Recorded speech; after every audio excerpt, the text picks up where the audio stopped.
I'm back. Sorry, that phone call, I guess, like screwed up the sound, and then it like aired out, and yeah, sorry about that. Anyways, so let's talk about, I'm gonna have to restart and re-rant on here, because if you didn't watch the first little minute, I was ranting on there. But what you need to do here before the end of 2024 to be able to be in the best position possible to potentially save you thousands and thousands of dollars in 2025 if you want to buy.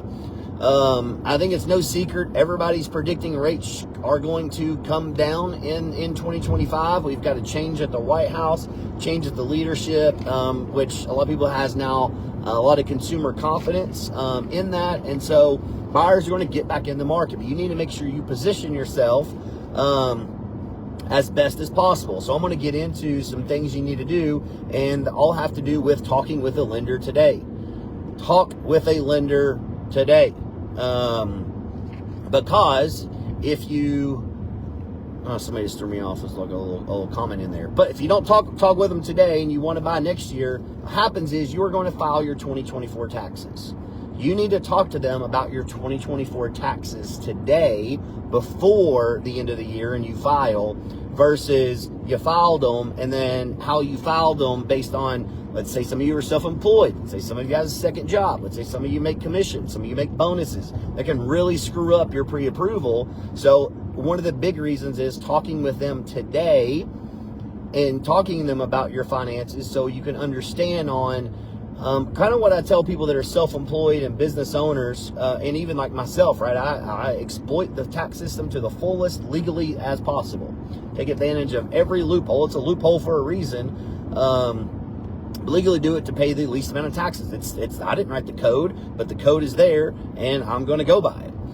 So, but however, there's going to come a time maybe when we want to do something financially that we're going to have to, quote unquote, take a year and pay the piper, is what I like to call it. And it's where you got to maybe not take all your write-offs in order to show income enough to be able to purchase what house or whatever you're trying to do, because your debt-to-income ratio will affect you there. But also your credit score. For those of you who have 620 or lower credit, these mortgage brokers, and feel free to message me, I'm happy to send you the list. These mortgage brokers will send you a free credit repair program and put you on it. It's going to tell you what to do, how to do it, when to do it, and then it's going to give you an example of saying, hey, listen, if you do all this in 6 months, your score should be here. Because again, credit ultimately is a software, right? It's a software that takes into account different things that has to do with your credit score, and then it calculates it.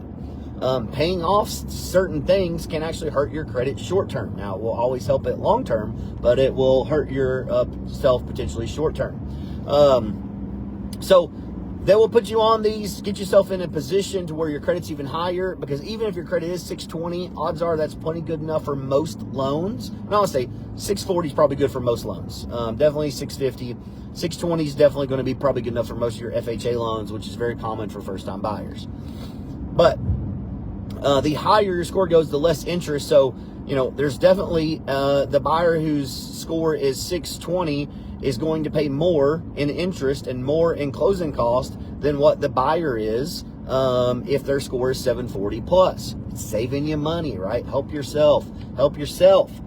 So credit's a big one. Also, it allows you to know your budget and your loan types. A lot of people don't understand this, but just because you're approved for a home doesn't mean that you can buy that home that you want.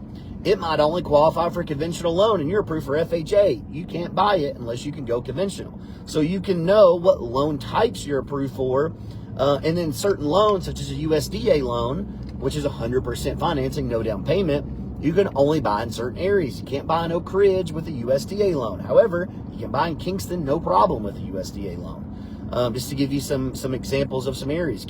There's only a few areas in Knoxville that you can buy with a USDA loan.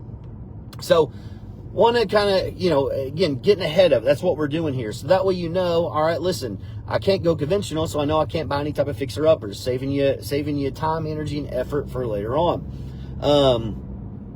Help you with your taxes and advice. I was mentioning that. You know, hey, listen, I know I'm going to do this, but I have this write-off. I just bought this. Hey, you may not, it's maybe if you're wanting to buy a house in the $400,000 range, you need to show X net income if you are not W-2. W-2 does go off your gross income. So it's probably good for you not to take that write-off this year and to show it, and then you'll be in a situation to where your debt to income, you will be able to go by that. So they'll be able to talk to you if you're self-employed, business owners, commissions, bonuses, explain how all that stuff works. So you just can't come in and say, Steven, yeah, I'm a lineman. I just got done working storm, and in a month I made $20,000. So therefore, I know I make $240,000 a year. That doesn't work like that, because you're not making that money consistently, and that's storm. When you make money weird like that, lenders, aka the underwriters who audits the lenders, hate that.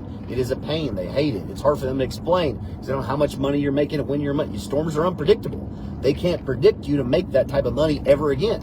What if there's never a storm again? Odds are we know it, but they literally have to have facts. Facts is what they have to go by. Got some notes here.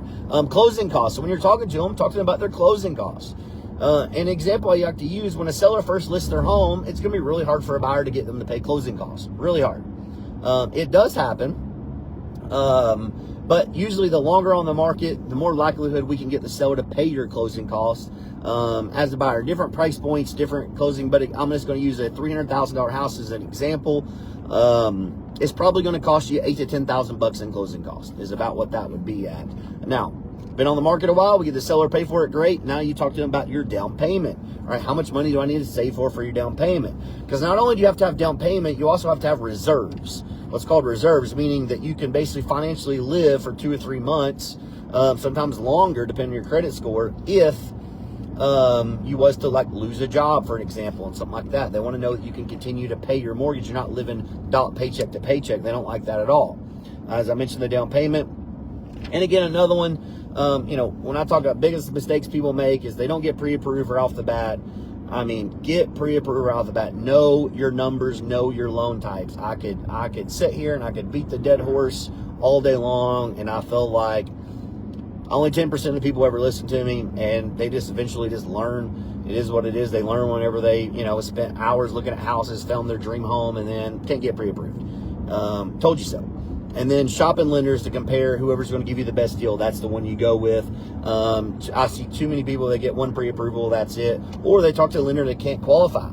I've seen it many times, even with our own lenders that are on our preferred list. One may decline them, the other one may approve them, no problem, right? They know how to, different underwriters, different things, different ways to finagle the system, different ways to maneuver your stuff.